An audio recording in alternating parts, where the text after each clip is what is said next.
yang sebenarnya saya lahir kuliah di Jakarta, tapi saya lebih banyak di Kalimantan. Nah, berkenaan dengan pertemuan kita hari ini dan sesuai dengan pembaca kita, maka tema yang diberikan menyangkut firman Tuhan hari ini, kasih yang memperhatikan kesukaran dan kerugian. Tema yang sederhana, namun tidak menjadi sederhana ketika kita diperhadapkan dengan situasi ketika kita diminta untuk itu. Kasih yang memperhatikan. Kasih berarti kepekaan, kepedulian, berbela rasa. Di saat diperhadapkan ketika bukan pada diri kita sendiri, tapi kepada orang lain. Ketika orang lain berada dalam situasi sulit hidupnya, bahkan ada kerugian yang besar yang dialami oleh orang ini. Nah, bagaimana kita menempatkan diri dalam situasi kehidupan orang lain, lalu kita melihat, mendengar, berbicara, dan merasakan apa yang harus kita buat. Memang kita akan mengatakan bahwa kita hanya bisa memberikan penghiburan, penguatan.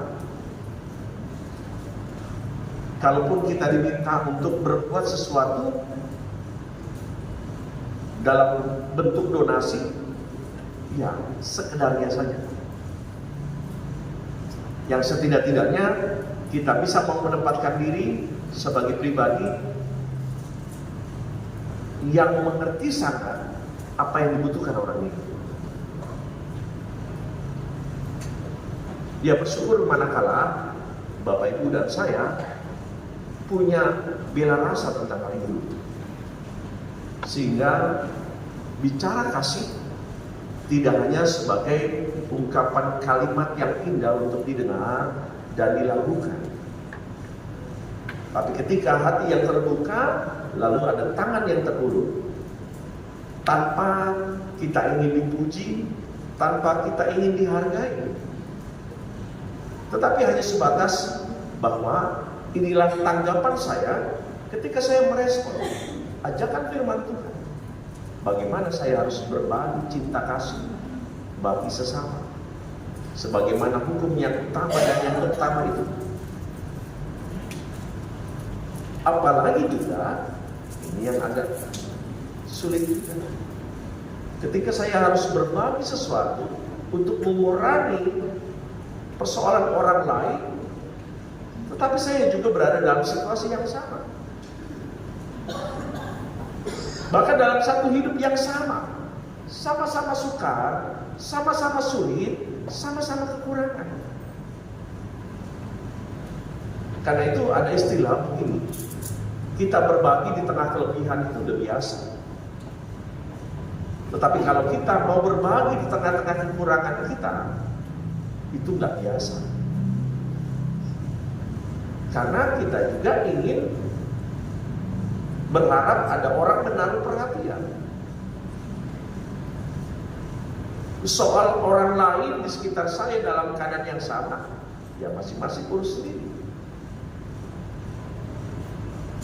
Apalagi di zaman saat ini banyak orang mulai berbagi, ya. Berbagi kaos, sembako, gampang mengenali orang udah nampak. Ketika kita sudah mengenal, dia mau berbagi ini pasti Vincent sedang kemana, ya kita ragu-ragu, langsung kita merespon dengan baik. Nah, saya tidak mau membahas itu ketika Bapak Ibu dan saya sudah dapat. Nah, saya nggak mau tedeng-aling, pasti kita pernah tahu entah siapa caleg dari partai mana, gitu. Bahkan kemarin mulai keliling di Natal Jumatnya, saya nggak tahu apa di sini dapat. sembako diakonia, sembako apalah saya nggak tahu. Itu rahasianya iri itu. Nah, saya nggak mau tanya majelis.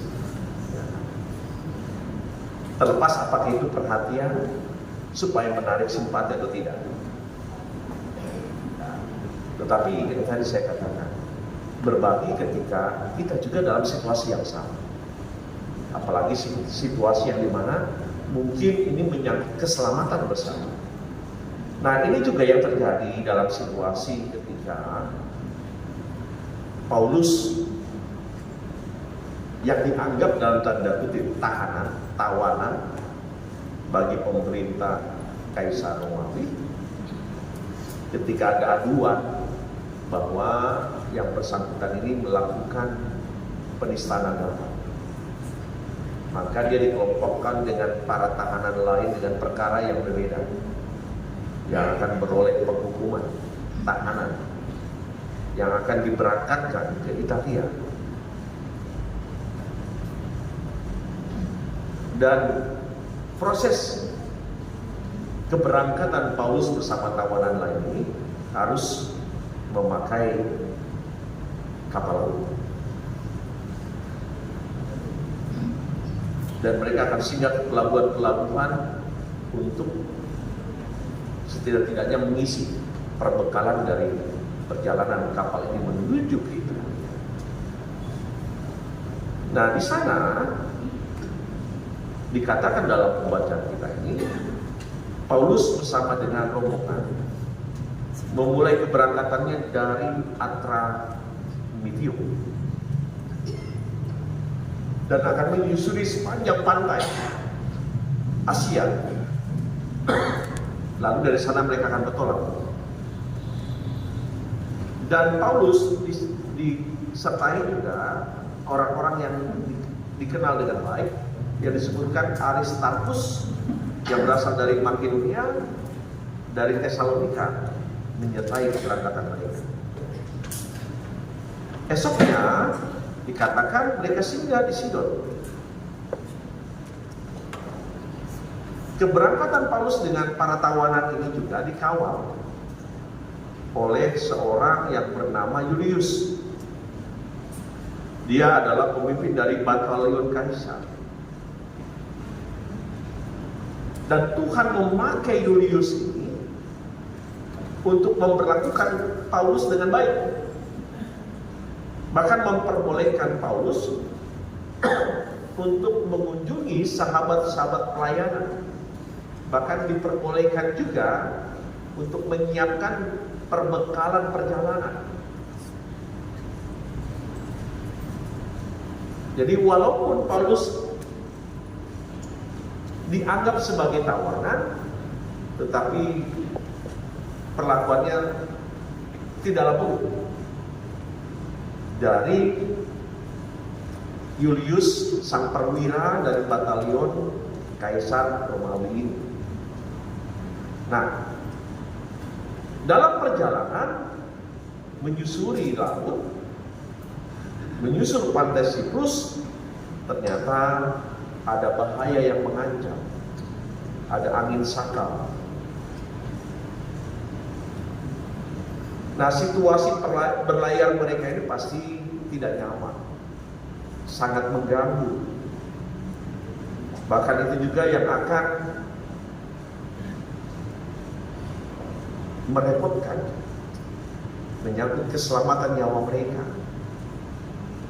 Bahkan dicatat di ayat yang ke-8, rombongan ini dengan susah payah melewati tanjung ketika mereka akan menepi ke pelabuhan indah dekat kota Lasea. Nah, situasi yang buruk ini memperlambat jarak tempuh kapal menuju Italia. Melihat situasi yang tidak baik, Paulus menyarankan, memperingatkan bahwa kalau kita tetap melanjutkan perjalanan ini dalam situasi yang tidak baik, ini akan menimbulkan kesukaran dan kerugian. Bahkan yang lebih parah lagi, akan mengancam keselamatan nyawa seluruh penumpang termasuk awak kapal. saran Paulus seperti itu. Tetapi bagi sang Yulius sebagai pemimpin perjalanan, dia konsisten dengan apa yang menjadi jadwal perjalanan rombongan ini. Karena ini menyangkut para tahanan.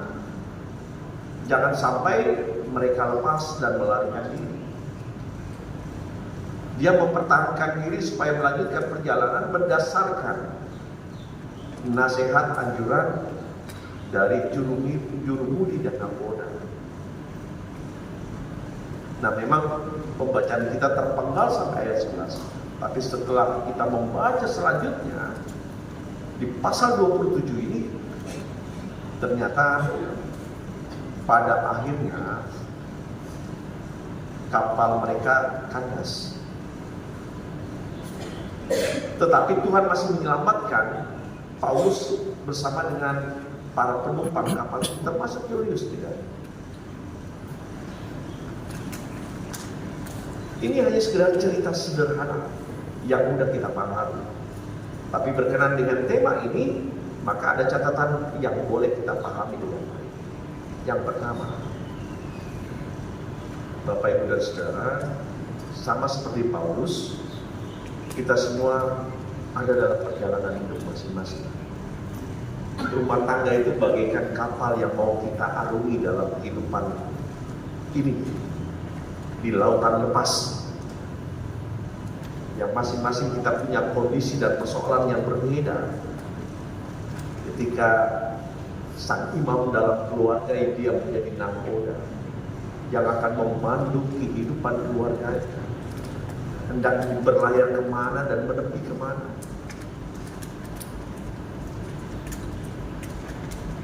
Dan jelas pasti ada rombongan yang ada di dalam perjalanan pelayaran kita, entah anak, entah orang tua, entah saudara.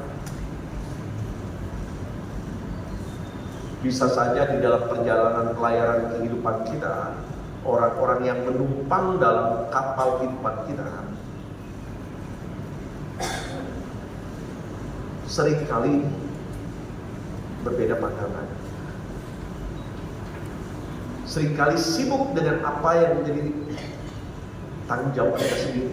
Walaupun kita mengupayakan perjalanan kapal kehidupan kita ini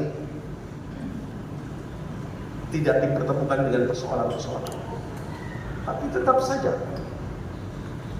sama seperti perjalanan Paulus ini, mereka dipertemukan dengan persoalan angin sakal yang menghambat, entah suami yang sakit, yang tidak bekerja, istri yang begini, anak yang begitu. Bahkan ada ketidakmampuan ekonomi yang membuat perjalanan rumah tangga kita tersendat-sendat. Bahkan ada prioritas-prioritas hidup yang harus kita pikirkan. Padahal kemampuan finansial kita ini nggak seberapa. Yang kadang-kala kita harus berhutang kepada warung sebelah.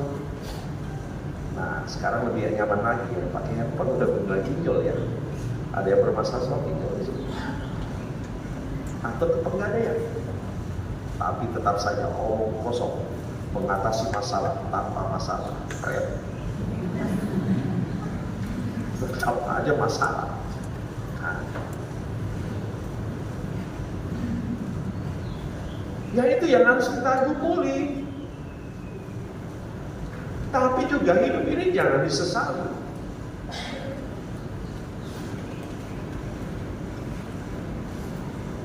Hari ini sakit, esok ada lagi yang sakit. Hari ini kita bisa lunasi hutang kita, ternyata hutang yang lain menumpuk. Kadang-kadang kita harus berdiam diri sejenak. Kenapa bisa begini? Ada yang salah kan?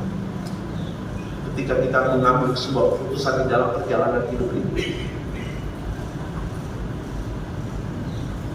Karena itu di GPIB dibukalah ruang konsultasi pengembalaan pastoral.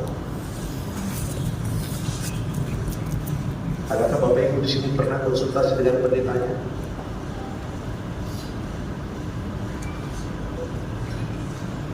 Kalau di Katolik itu ada bilik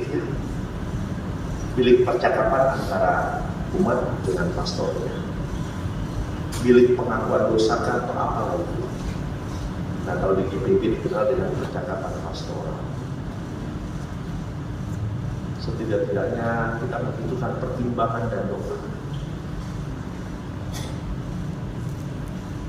dari seorang konselor rohani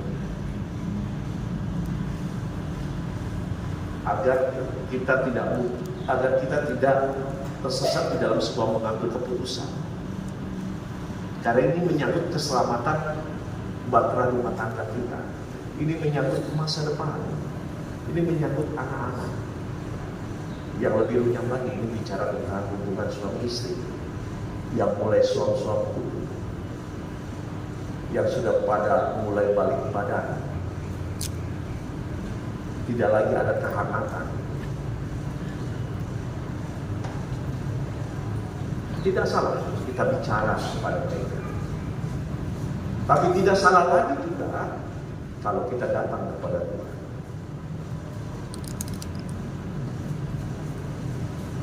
Di saat kita merindukan pertolongan dari Tuhan, sebagaimana pertolongan Tuhan juga bagi rombongan Paulus ini, walaupun pada akhirnya kapal mereka pun kandas, karam, tapi Tuhan masih selamatkan orang-orang yang ada di dalam.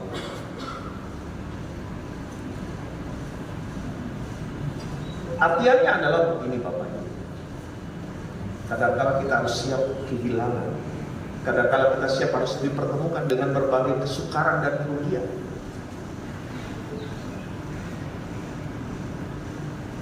Di saat kita tetap mau melanjutkan perjalanan hidup kita. Contohnya seperti apa Bapak Ibu dan Saudara? Sederhana saja saya katakan. Kadang-kadang kita didatangi orang meminta pertolongan,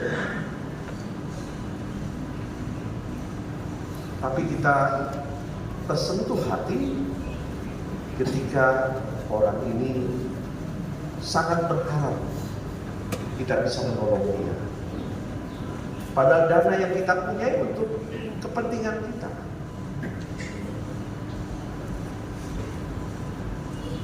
Lalu dengan serta-merta ya sudah pakai saja, tapi tanpa bunga ya Bapak Ibu.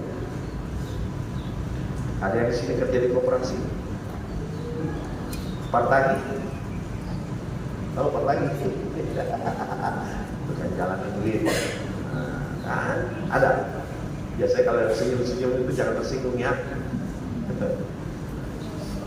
Dengan rela mengatakan pakai ini. Kalaupun saya minta balik, saya tidak akan memaksa. Pakai saja. Gunakan sebaik-baiknya sesuai dengan kepentingan dan keperluan. Memang tidak mudah ketika kita mau melakukan itu. Tidak mudah. Tapi itu yang harus dibuat. Ketika kita tahu kita harus berbuat apa kepada orang dalam berbagai kesukarannya, padahal kita juga sedang membutuhkannya. Tapi percayalah, kita tidak akan pernah berkekurangan dalam hidup ini. Di firman Tuhan mengatakan, semakin banyak kita memberi, apakah semakin banyak berkekurangan? Tidak. Semakin kita banyak memberi, semakin banyak hal yang kita dapatkan. Yang kita dapatkan bukan berupa dengan apa yang kita beri. Bisa saja dia berupa tentang kesehatan Bapak Ibu. Kesehatan itu sekarang mahal, walaupun ada BPJS. Tentang panjang umur. Itu yang pertama. Yang kedua Bapak Ibu dan Saudara,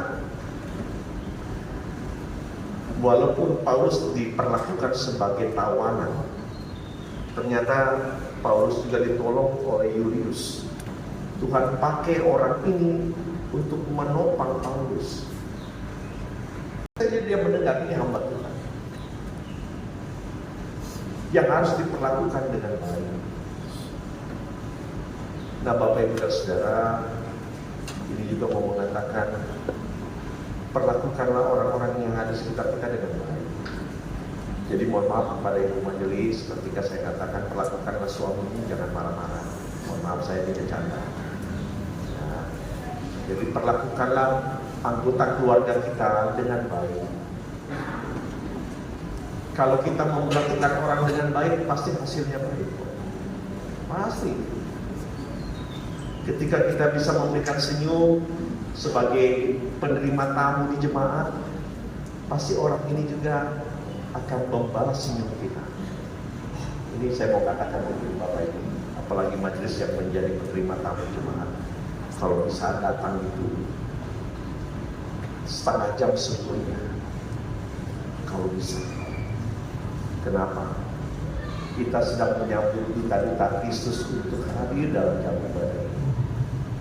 Sambut mereka penuh dengan kehangatan, penerimaan dengan baik.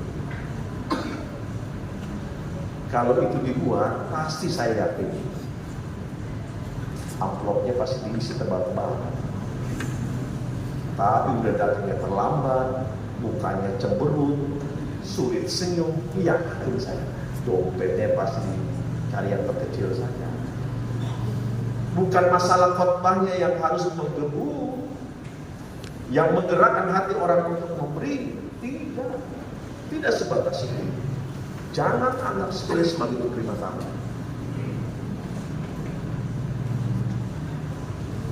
Karena dengan cara kita menyambut orang dengan mimik yang baik, ramah tamah, maka seakan-akan orang ini diterima dengan baik. Jadi kita memperlakukan orang harus seperti itu. Tapi secara khusus bagi jemaat, tolonglah datang itu tepat waktu, jangan terlambat. Tadi hilir mudik, wah di sorga gak akan bisa begitu Bapak Ibu. Dipental lagi kita makan. Saya aja datang setengah jam sebelum ibadah Bapak Ibu. Banyak terus. Untung saja saya bukan pendeta yang keras, kalau keras saya tutup. Yang terlambat di luar saja mau rasa. Atau ke gereja lagi. Tolong tepat waktu ya. Di kerja pernah begitu enggak? Saya tanya. Dapat SD1, SD2. Di lingkungan kerja kita saja on time. Tapi kenapa untuk Tuhan kita tak on time sih? Jangan marah ya. Saya harus terputar begitu. Kita kepada Tuhan harus yang terbaik yang kita berikan. Datang tepat waktu.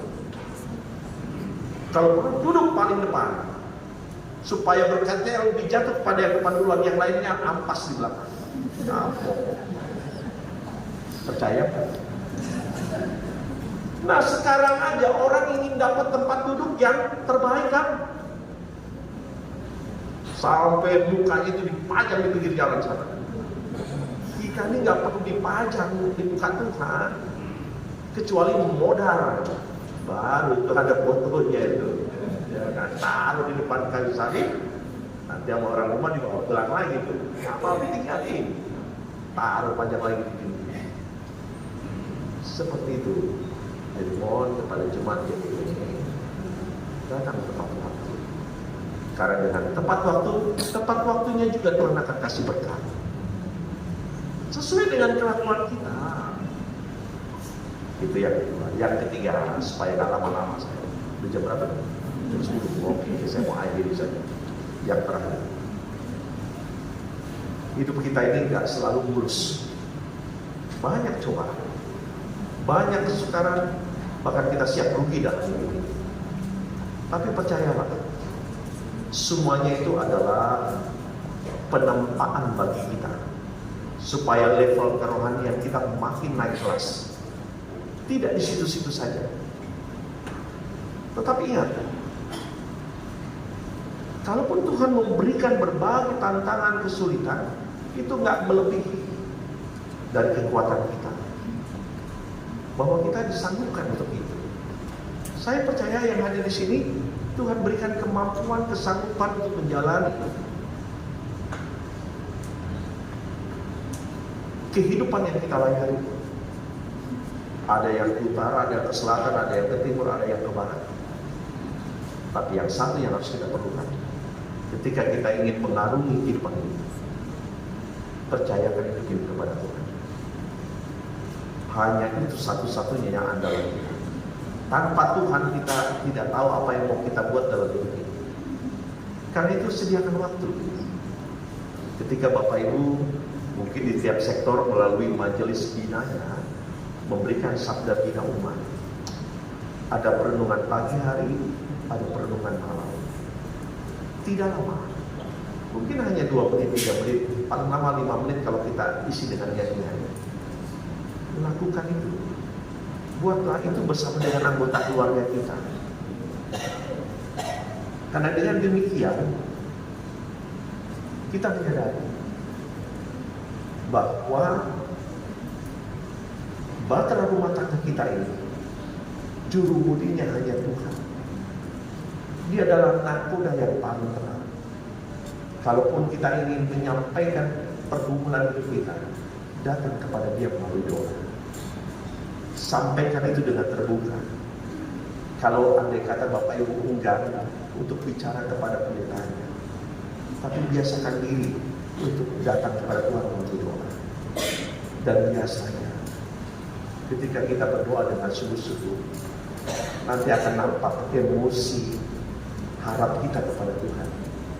Ada yang dengan isak tangis, ada yang menahan rasa itu semua, marah, benci, segala macam. Tapi ketika dia sudah berdoa, hatinya tenang. Hatinya tenang. Bahkan dia juga tidak akan memendam kebencian, kemarahan kepada orang lain. Dia makin tenang hidupnya, makin sabar. Dan akhirnya, mari Bapak Ibu dan Saudara, ketika nanti kita akan kembali ke dalam perjalanan bahtera rumah tangga kita, pekerjaan kita, masa depan anak-anak, datang kepada Tuhan, bercerita kepada Dia. Kalaupun pada akhirnya ada orang-orang yang Tuhan pakai untuk membantu kita, itu mau mengingatkan kita, Tuhan pakai mereka untuk mengasihi kita. Tetapi juga jangan sampai lupa, kalau orang lain pernah membantu saya, maka tempatkan juga bahwa saya juga harus membantu orang lain.